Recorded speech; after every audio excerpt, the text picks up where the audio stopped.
이제 우리가 지금 반야신경 공부를 하고 있는데요. 지난번에 반야신경 경제, 그러니까 이제 반야신경의 경제목을 가지고 말씀드리다가 지금 끝이 났습니다. 그래서 마하 반야 바라 밀다 신경 그러거든요. 이 경제가요. 그래서 마하는 지난번에 이제 말씀드린 것이 크다, 아주 많다, 이제 그런 뜻이 되고요. 이제 반야는 지혜다. 그래서 지혜. 그래서 불교는 지혜를 얻어가지고 이제 우리 마음 속에 어둠을 파해 나가는 이제 그런 공부를 해야 되기 때문에 이제 반야를 지혜다, 그렇게 이제 말씀을 드렸고요. 이제 오늘은 파라밀다. 파라밀다.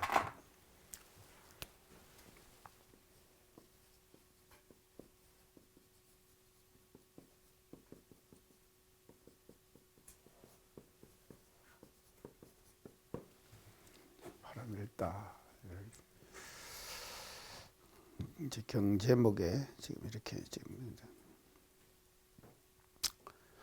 이 파라밀다는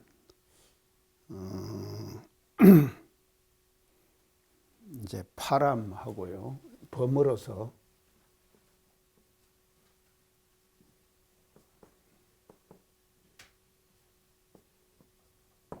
타, 이 두 가지가 범으로 이제 합성어다, 이렇게 볼 수가 있습니다. 합성어. 그래서 파라라고 하는 것은 이제 피안의 말.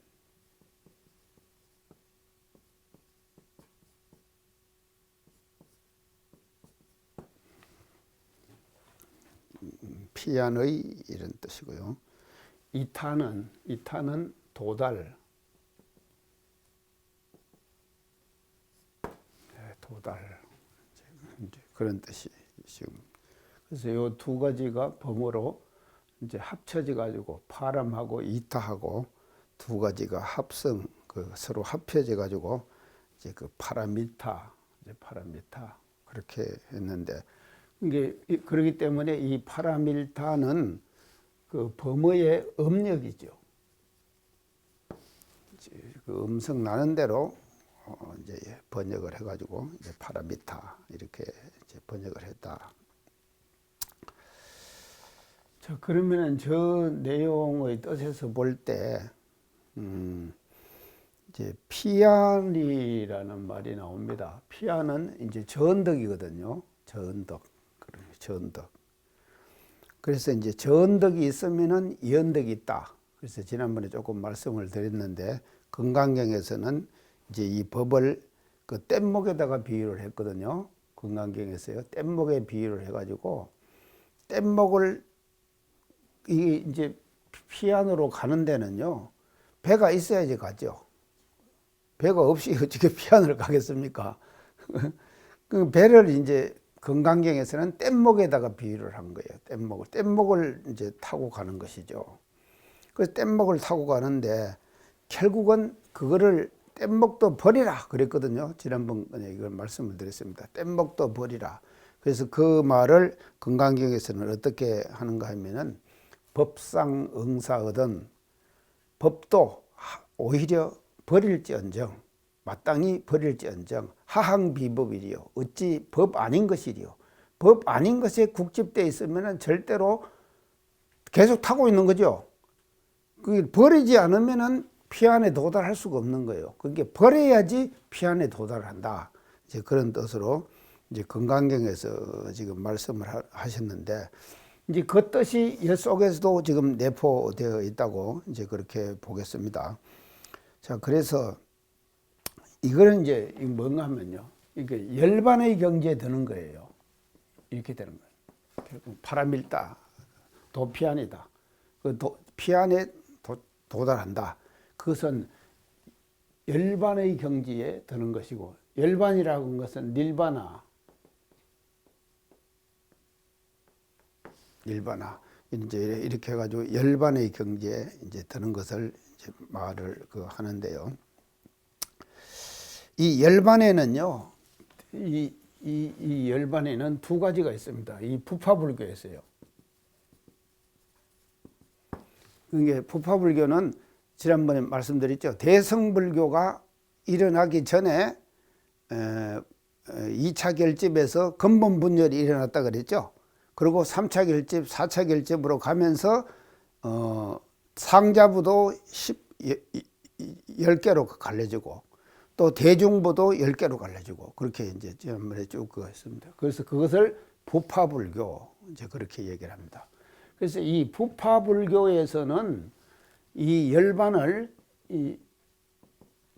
두 가지로 합니다. 첫째는요, 무여열반.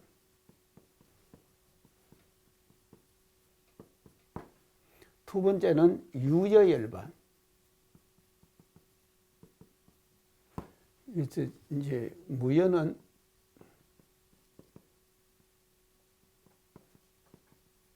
이렇게, 유여는 이렇게.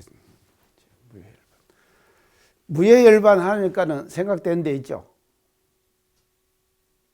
무여열반요. 저 건강경에서 나오잖아요. 건강경에서 어떻게 나오는가 하면은 악의 영입 무여열반. 내가 다 영입 들게 만들겠다. 어디에 들겠냐? 무여열반에 들게 만들겠다. 그렇게 건강경에서 지금 그래서 유여열반, 무여열반을 이제 두 가지로 이제 열반을 이게 이제 부파불교에서는 이 열반을 두 가지로 무여열반, 유여열반. 그래서 이거는 남음이 없는 열반이거든요. 그리고 이거는 남음이 있는 열반이기 때문에 열반의 경지가 서로 다르다 이 말이죠. 조금 이게 그래서 유여열반보다는 무여열반이 열반의 경지가 더 깊은 열반의 경지다. 그렇게 봐야 돼요. 그래서 건강경에서 모든 중생들을 내가 다 무여열반에 들게 하겠다. 그렇게 하고는 실무중생 덜멸조자 이렇게 말하거든요. 건강경에서. 그렇게 다 무여열반에 들게 내가 하겠다고 해놓고는 부처님께서 또 하시는 말씀이 실무중생 덜멸도자. 한 중생도 멸도를 받았다는 것이 없다. 이 말은 상이 없다 이 말이거든요. 내가 열반에 들게 만들었다. 사람들을 열반에 들게 만들었다는 상을 갖고 있으면 그건 이미 열반의 자리가 아니에요. 그래서 그 열반을 내가 모든 사람들을 무여열반에 들게 만들었다. 제도를 했다 이 말이거든요. 그래서 제도했다는 상이 없는 그 자리를 무여열반이다. 이제 그렇게 말을 지금 하는 것 같습니다. 근데 이제 부파불교에서는 이렇게 두 가지로 열반을 하는데요. 대성불교에서는 이 열반을 어떻게 해석을 하는가 하면요. 일체법의 실상. 이 대성불교에서는.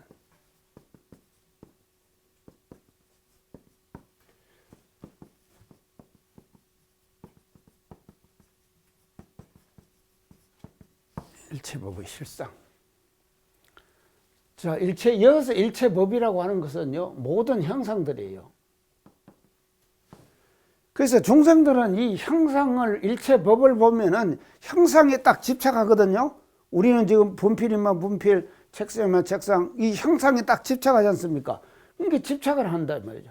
그런데 열반이라고 하는 것은 대성불교에서는 열반의 세계가 따로 있는 것이 아니라 일체의 모든 형상을 보되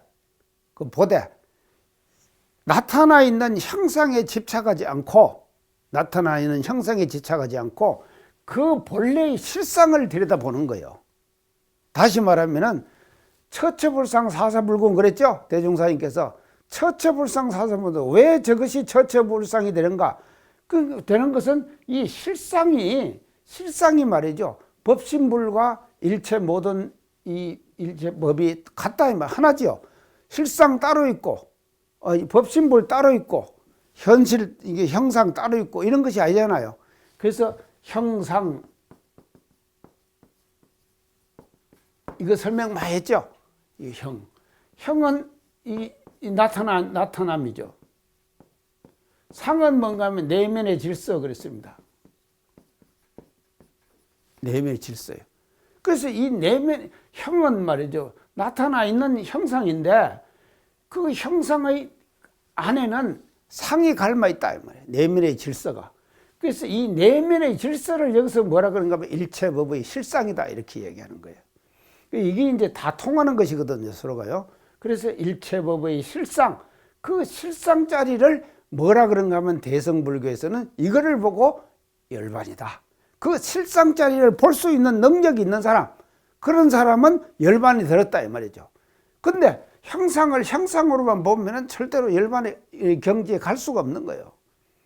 그래서 진정한 대성불교에서의 열반의 경지는 실상에 얽매이지 않고 실상의 내면에 갈마 있는 이 상, 이걸 들여다보는 거예요. 그래서 법신의 이치를 다 본다 이 말이죠. 화신을 보는 것이 아니라 법신짜리를 보는 것, 그것을 대성불교에서는 열반이다 이렇게 본다 이 말이죠. 그래서 파라밀다는 뭔가 하면 이것이 파라밀다가 되면은요, 이게 뭔가 하면 열반의 경지에 드는 거예요. 어디 갔어요? 열반의 경지에 드는 거다 이 말이죠. 파라밀다가 되는 것은요. 그래서 이제 이렇게 그렇기 때문에 이 대성불교에서는요, 이 실상을 본다 이것은 이것도 말하면 이 법신입니다. 법신을 본다 이 말이에요. 이거 화신에 얽매이지 않는다 이 말이에요. 화신에 얽매이지 않는다. 대성불교에서는 열반의 경지를요, 법신을 볼 줄 안다 이 말이죠. 그래서 봐가지고 그 법신의 자리를 봐서 진정한 그 법신 그 형상에 얽매이지 않는 그 법신의 자리를 보는 것을 열반이다. 이제 이렇게 그 얘기를 하는 것 같습니다. 그래서 이 법신에는요, 4가지 덕이 있다 그랬어요. 대성불교에서는 법신의 사덕. 사덕 뭔가 하면 상 첫째는요, 항상 상자예요. 이 법신은 형상은 변하지만도 법신은 변화가 끊어졌죠. 그 우리가 인원상 서문할 때 언어도단의 입정처요 했죠. 그 언어도단의 입정처 자리가 바로 법신 자리거든요. 그래서 법신은요, 변하지 않는 거예요.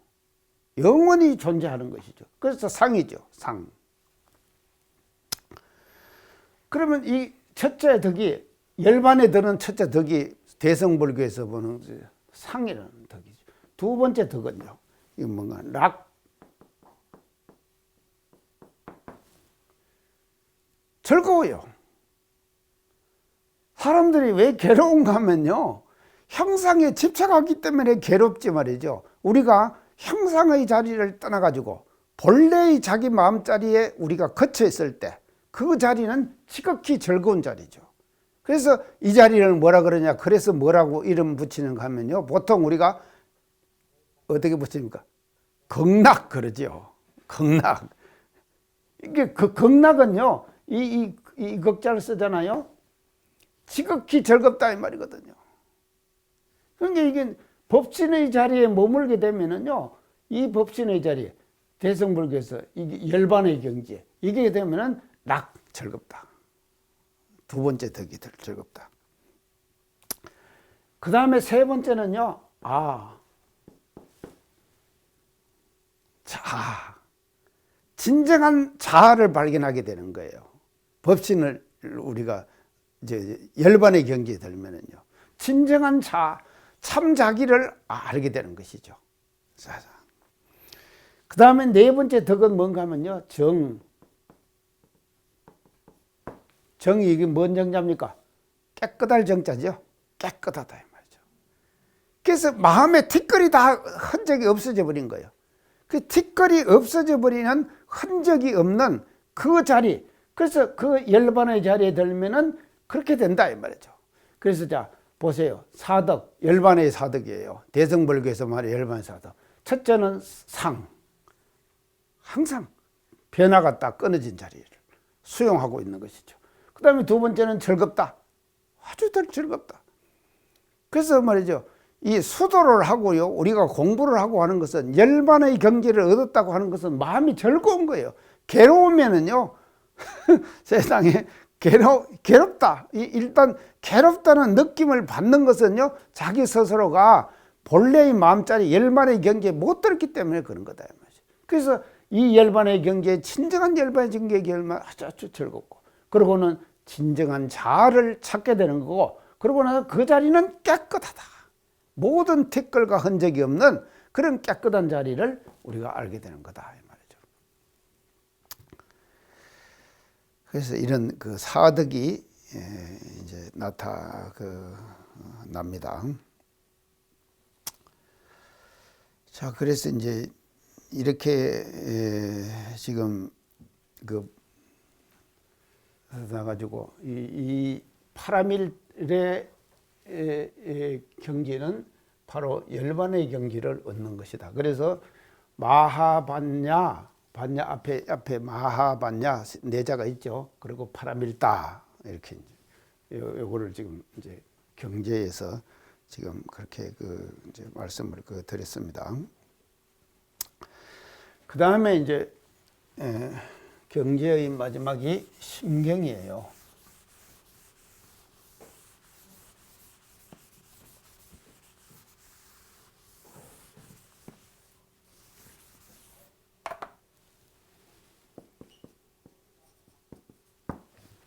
심경, 마하반야 파라밀다 심경, 그랬죠. 심경. 이 말은, 이 심경은요, 핵심되는 경제이다.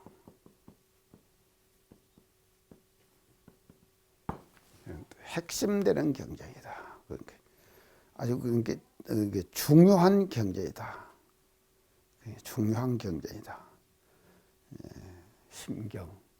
그래서 뭐 이거 심경은 자들은 뭐 별로 이렇게 우리가 다시 이제 이제 새기고 이제 할 필요가 없이 아주 중심되는 그런 핵심되는 경전. 그래서 마하반야 파라밀다 심경. 이게 이제 열자입니다. 경제가 열자로 이래요. 마하반야 파라밀다 심경 해가지고 열자로요. 자, 그러면 이제 이것이 그 경 제목인데요. 우리 지금 불조요경에 나와 있는 반야심경의 판본을 대해서요. 이제 이 판본이 대단히 중요합니다. 왜 이 판본이 중요한가 하면요. 대종사님께서 불조요경을 편집을 하실 때 어떤 판본을 선택하느냐에 따라 가지고 달라진다, 이 말이죠. 그래서 이 판본에는 여러 가지가 있다고 저랑 모르겠는데, 광본이 있다 그랬죠. 광본. 그래서 이게 넓은,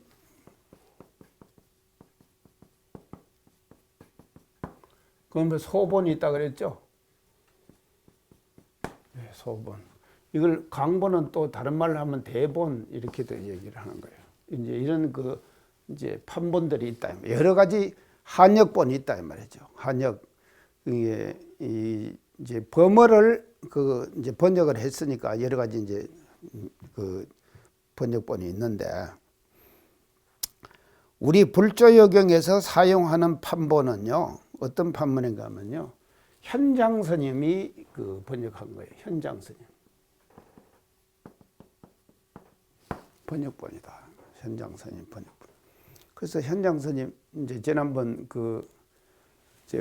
인도 갈 때 얘기했죠. 인도 갈 때에 참 어려운 히말라야를 넘어가지고 말이죠. 히말라야를 넘어서 이제 인도로 지금 가는데 관세음보살이 도움을 줘가지고 갔다고 얘기를 했죠. 그렇게 이제 그래서 했는데, 그런 어려움을 겪고 이 현장 스님이 지금 인도를 갔죠. 인도를 가가지고 돌아올 때, 언제 돌아온가 하면요, 서기 645년에 다시 입국을 해요. 당나라로 들어오는 거예요. 1945년에 현장 스님이요. 이제 올 때 뭘 갖고 오는가 하면요, 불사리, 부처님의 사리. 그런 게 부처님 돌아가신 후에 하장하는데 사리가 엄청 많이 났다 그러죠. 엄청 많이 나오니까 그 사리를 이제 갖고 온 거예요. 그래서 우리도 한국에도 지금 사리 있는 데 있죠. 어딘가 아시죠? 한국에 불사리가 있는 곳. 통도사요. 예. 그래서 통도사를 우리나라의 삼보사찰이라고 그러죠. 삼보사찰. 우리나라의 이제 세 가지 법의 사찰이 있어요. 그래서 삼보사찰. 첫째는요, 불보사찰. 이게 통도사예요. 불보사찰이에요. 왜 불보사찰이 통도하면요, 통도사 대웅전에는 가보셨어요? 통도사 대웅전? 옥사님이 가셨겠지. 연타님 가보셨어요? 안 가봤어요? 부처님이 없어요. 대웅전에요. 그러고는 뿡 뚫혔어요. 뒤를 보면은요, 유리로.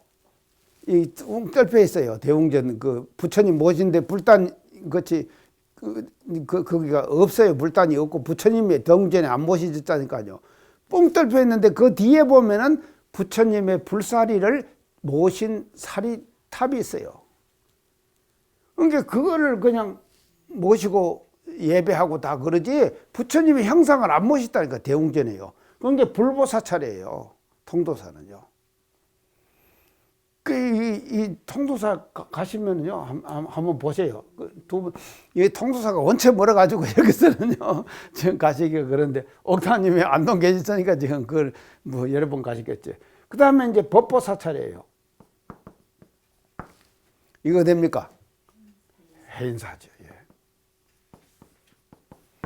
해인사는 왜 법보사찰인가 하면요, 해인사의 대웅전이 대적광전입니다. 해인사의 그래서 불교의 가람의 그 배치가 제가 그 세 가지 구조로 되어 있다고 그랬죠. 첫째, 욕계의 구조, 색계의 구조, 그 다음에 무색계의 구조, 이 세 개로 가람 배치가 되어 있다. 이게 불교가 수백 년간 내려오면서 된 그 가람 배치의 문화입니다. 가람이 배치되는 문화예요. 그래서 이 색계에는 뭐가 있는가 하면요, 대웅전이 있는 거예요. 대적광전. 부처님의 모신 자리를 무색계라 그래요. 그래서 무색계에는 대웅전밖에 모실 수가 없어요.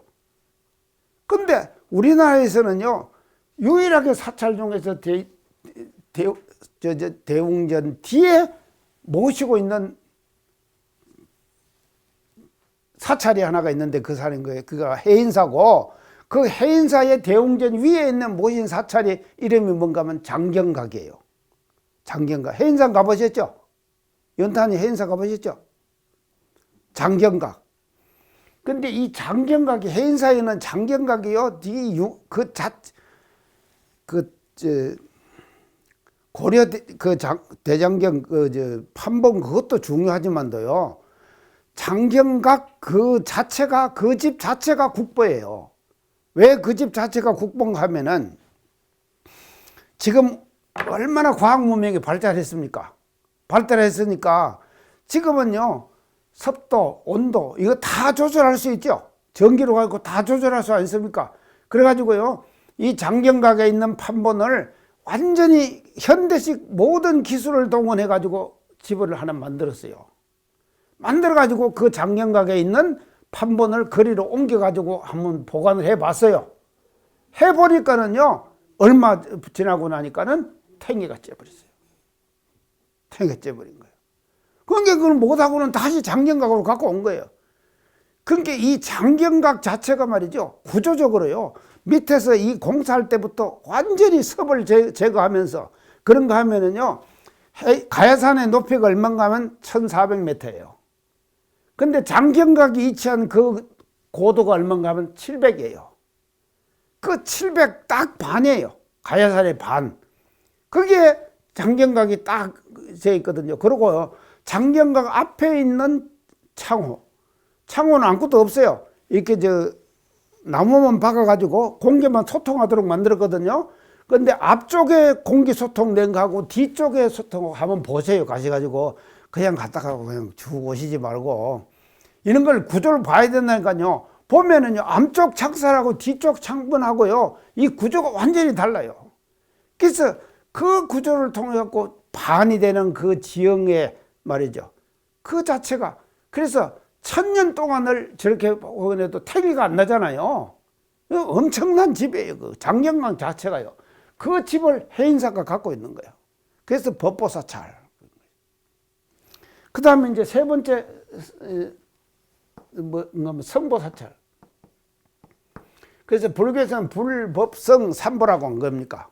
그 성보사찰 어디죠? 송광사죠. 예, 송광사요. 왜 송광사가 성보사찰인가 하면 고려시대 때에 16국사가 송광사에서 났어요. 16국사가. 그래서 보조도 사실은요, 보조, 우리 수신계를 했잖아요. 송광사 출신. 그래서 이제 성보사찰은 순천 송광사. 그래서 불법성 삼보사찰이거든요. 뭐 하다가 이게 갔어요. 예, 예. 그하고 불사리를 갖고 왔어요. 예, 현장 스님의 말입니다. 불사리를 갖고 왔어요. 그러고는요, 사리만 갖고 온 것이 아니라 불상도 갖고 왔어요. 현장 스님이요. 645년에 당나라에 다시 돌아오면서 인도에 가세요. 그 다음에 또 이제 가지고 온 것이 대성소성의 경율론 657부. 657부가 되는 경율론. 이걸 뭔가 하면 3장 그럽니다. 3장. 그래서 이 경율론 3장을 말이죠. 657부를 가지고 온 거예요. 인도 말로 된 것, 산스크리트로 된 것을요. 그래서 가져와 가지고 그것을 번역에 일생 동안 몰두하는 거예요. 이 현장 스님이요.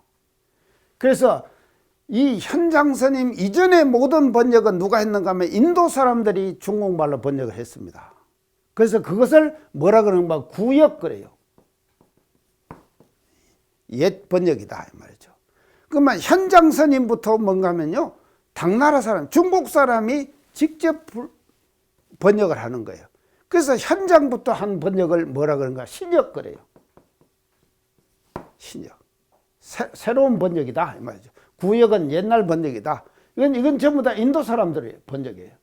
신역은 이제부터 현장, 중국 사람이 번역하는 거예요. 그 뒤부터는 쫙 이제 번역을 하는데, 내가 왜 이런 얘기를 하는가 하면요, 현장 스님이 유식론을 번역을 하십니다. 유식론.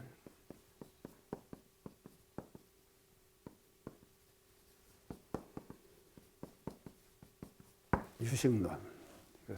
이것을 번역을 해가지고, 유식론을 번역을 해가지고요, 이것을 소위 경전으로 하는 종이 중국의 종파가 생겨요. 그래서 현장이 개조예요. 이건 뭔가 뭐 법상종. 법상종의 개조가 되는 거예요. 법상종을 열은 첫 스님이 현장 스님이 된다 이 말이죠. 그래서 여기서부터 신역이 이제 나는데, 우리 지금 왜 제가 이런 말씀을 드리는가 하면, 우리 지금 불조요경에 사용하는 판본은 현장 스님이 그 번역한 신역 중에서도 광본이 아닌 소본을 우리 그 불조요경의 판본으로 지금 사용하고 있다. 이걸 알으셔야 된다 이 말이죠. 아시겠죠? 네. 판본은 현장 스님의 신역의 소본을 우리가 지금 그 판본으로 지금 하고 있다. 이제 그것을 하는데, 그래서 이 현장 스님이요, 언제 열반한가 하면 645년에 입국을 해갖고 번역을 쭉 하다가 664년 서기 664년에 입적을 합니다. 대자은사에서. 그래서 현장 스님이 대당서역기라고 하는 12권의 책을 썼어요. 이 번역을 이렇게 하고 엄청난 저서죠. 그러니까 대당서역기.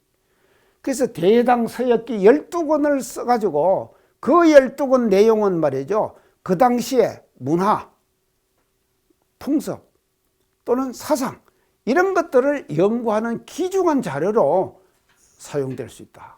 사용될 수 있는 그런 대당서역기. 당신이 인도를 가셨잖아요. 그 어려운 과정을 거쳐가지고 이 고산에 한번 가보셔야지 어려운가 안 어려운가를 아는데요. 고산을 안 가보셔가지고요. 진짜 고산에 가면요. 엄청 숨을 못 쉰다니까요. 높이 올라가면요. 숨을 못 쉬어요. 그래서 제일 좋은 것이 뭔가 하면요. 숨 잘 쉬는 사람이 최고예요. 그래서 자꾸 올라가면, 그래서 체력이 약한 사람은 약한 사람에서 우리가 단전 호흡을 해가지고 선을 하면은 이게 호흡을 깊게 내쉬다 하죠. 이것이 말이죠. 호흡을 가다듬는 거예요. 그래서 숨을 누가 깊게 많이 들이마시고 산소를 많이 들이마시냐에 따라 가지고 고산에 어느 정도까지 적응하느냐가 결정되는 거라니까요. 근데 그 어려운 과정을 현장은 다 겪고 그걸 넘어갔다 이 말이에요. 그 히말라야를 넘어갔는 거예요. 그 고산을 넘어간 거예요. 그때 오는 이 머리가 빠개지려고 한다니까요. 고산적이 오면요. 그리고 숨쉬기가 첫째 곤란해 버려요. 근데 참 묘한 것이요. 한 5m 조금 올라가면은 그 정세가 팍 오는데 5m 정도 내려오면은 탁 괜찮아. 그게 자기의 한계점이다 이 말이죠. 그래서 이런 어려움을 뚫고 지금 인도를 갔다가 왔다 이 말이에요. 와가지고 12권의 책을 썼거든요. 그 12권의 책 속에는 그 당시의 문화와 풍습, 사상 이런 것들이 풍부하게 들어있는 귀중한 자료로 우리가 지금 이제 사용되고 있다 하는 것을 이제 알면서 664년에 입적을 하셔버려요. 대여자언사에서. 그래서 중국의 법상종의 개조가 되고 이런 그 스님이 이제 현장 스님인데 그 현장 스님이 번역한 판본을 가지고 우리가 이제 공부하겠다. 이제 그것입니다. 자, 경제를 대충 이렇게 해가지고 끝을 내고요. 자, 이제 그러면 이제 본론 내용을 한번 들어가 봅시다요.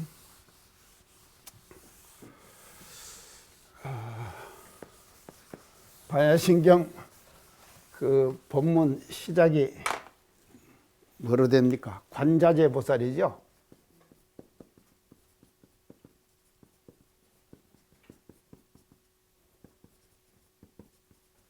관자재 보살. 관자재 보살. 이제 이 관자재의 원어는요, 이제 뭔가 하면요,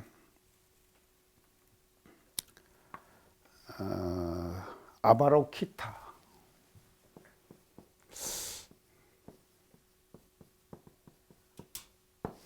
이게 자꾸 이걸 쓰니까는 좀 복잡하죠? 뭔 소리인지도 모르겠고. 그래도 이건 이제 원어를 우리가 알아야지. 이거는 이제 뭔 뜻인가 하면요. 이게 관하다. 관하다는 것은 본다, 이 말, 깨뚫어 본다 이 말이거든요. 관은요, 깨뚫어 본다. 그래서 플러스 이슈와라. 이것이 합쳐져 가지고 관자재 보살이 된 거예요. 폼으로요, 관자재 보살. 이렇게 관자재 보살. 그래서 현장 이전에는 현장 이전의 번역을 뭐라 그런다 그랬죠? 구역이라 그랬죠? 구역에서는 어떻게 이제 이 관자재 보살을 번역을 하는가 하면요. 이 이제 관자재 보살은 다 아시다시피 부처님의 이제 그 제자 중에 한 사람인데 하여간 전설적인 사람이에요. 이제 제가 지금 이 관자재 보살에 대해서 좀 이제 말씀을 드릴게요. 근데 이제 이분을 그 예로 들어가지고 반야신경을 처음 설하시는 거예요. 그게 이 법을 설할 때 이런 예에 들어갈 수 있는 사람이 되는 것도 소중한 거 아닙니까? 그러겠죠. 부처님이 예를 들어 가지고 관자재 보살을 예를 들어 갖고 지금 설법을 시작하시잖아요. 그러니까 관자재 보살을 제일 먼저 지금 말씀하시는 거예요. 이 부처님이 예를 들어 대종사님께서도 그러시죠.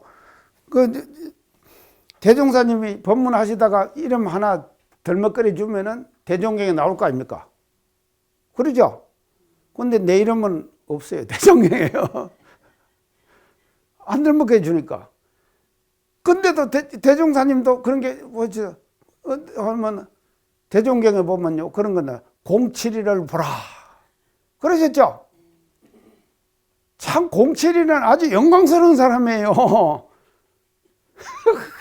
근데 예를 이제 드셨는데 자기가 지인대로 받는다. 이것 때문에 지금 그 익산역에 내리면은 좋은 집들도 그렇게 이제 절비하고 한데 그 집에는 자기 07가 들어가지 못하고 다 그 해 빠진 그 집으로 들어간다. 그랬죠? 그런 예를 지금 들으시는 거예요. 그러니까요, 부처님이 예를 들어버리면 그분은 엄청난 분이 된다니까요. 그러니까 이 관자재 보살은 대단한 사람이죠. 관자재 보살을 그렇게 이제 예를 들어서 부처님이 처음 지금 반야신경을 설하시면서 관자재 보살 이걸 이제 딱 하시는 거예요. 자, 그런데 구역에서는 이걸 이제 이 관자재 보살을 어떻게 하는가? 광세음.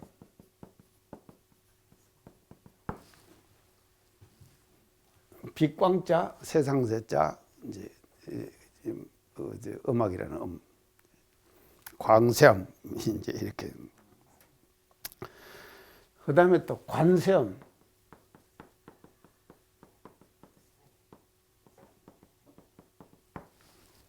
관세음 이제 이렇게. 그 다음에 관음. 구역에서는 관음. 그 다음에 관자재.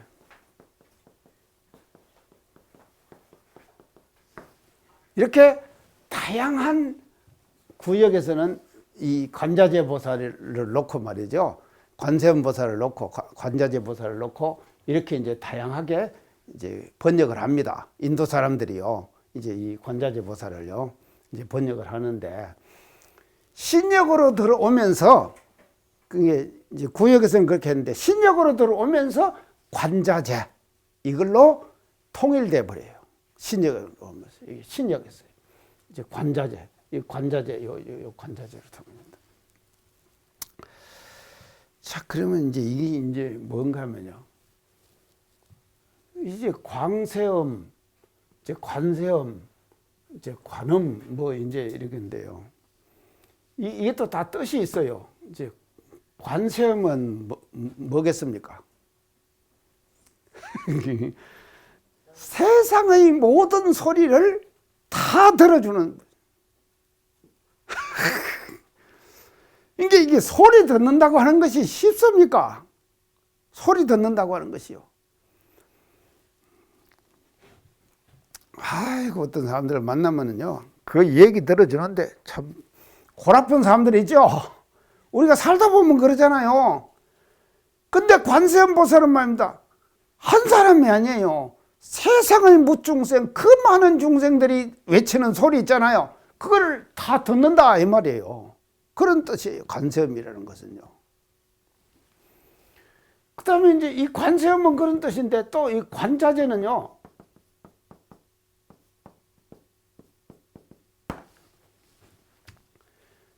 세상의 모든 것을 다 자제해서 관한다 이 말이에요. 그래서 세상의 모든 이치를 통달하지 않는 것이 없어요. 다 통달해 버린 거예요. 그래서 완전히 통달하기 때문에 그 세상을 보는 그 눈이 자제했다. 자제하다. 자제하다 이 말은 자유롭다 이 말이거든요. 완전히 자유를 얻은 거예요.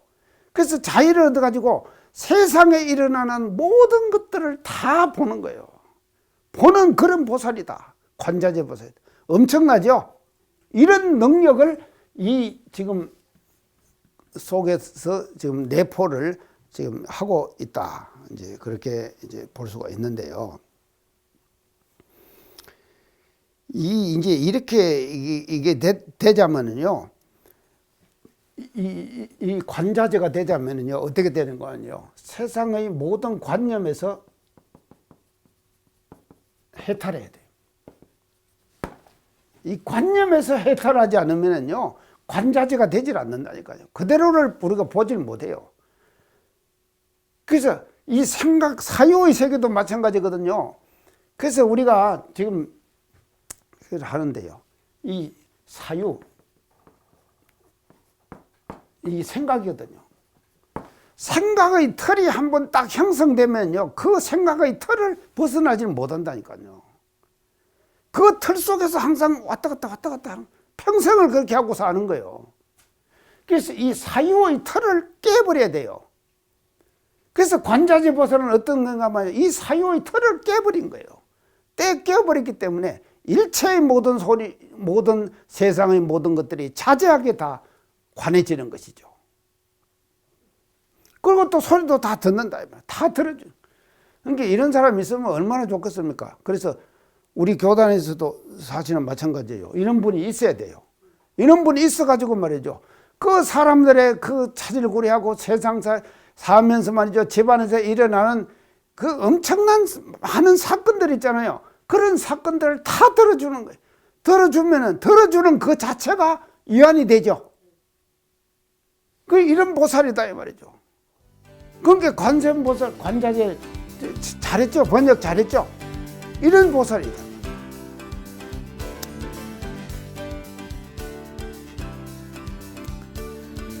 그래서 이 관세음은 세상의 모든 소리를 다 들어줘가지고 보살펴주고, 관자재는 말이죠, 세상에 일어나는 모든 복잡한 일을 다 자세하게 풀어주는 거예요.